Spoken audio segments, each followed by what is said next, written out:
త్వరితగతిలో విచారణ చేసి చట్టపరంగా చర్యలు తీసుకోవాలి కాబట్టి విచారణ జరుగుతుంది.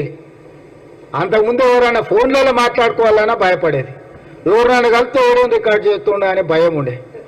ఇవాళ ఎవరైనా స్వేచ్ఛగా వాళ్ళ జీవితాలలో వాళ్ళు స్వేచ్ఛగా మాట్లాడుకునే పరిస్థితి రాష్ట్రంలో స్వేచ్ఛ తీసుకొచ్చినాము. ఇవాళ ఏదున్నా సచివాలయానికి వెళ్ళి మనం చెప్పుకునే పరిస్థితి ఉంది.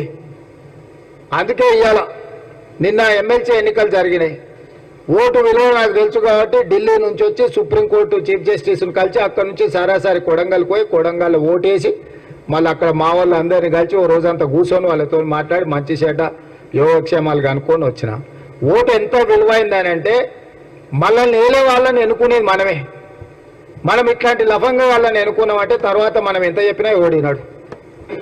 అందుకే ఎమ్మెల్సీ ఎన్నికలలో కూడా మంచి మెజార్టీతో మనము మహబూబ్నగర్లో ఎమ్మెల్సీ మీరు అందరూ మన మీద ఉన్న నమ్మకంతో మన ఎంపీటీసీలు, కౌన్సిలర్లు, కార్పొరేటర్లు మన ప్రభుత్వం వచ్చింది. మనవాడి రాష్ట్రానికి ముఖ్యమంత్రి ఉన్నాడు. మన రాష్ట్రాన్ని మనం అభివృద్ధి చేసుకోవాలి, జిల్లాలో పెండింగ్ ప్రాజెక్టులు అన్నీ పూర్తి చేసుకోవాలని మంచి సపోర్ట్ ఇచ్చారు. ఇలా 200 ఓట్లతో మహబూబ్నగర్ ఎమ్మెల్సీ మనం గెలవబోతున్నాం.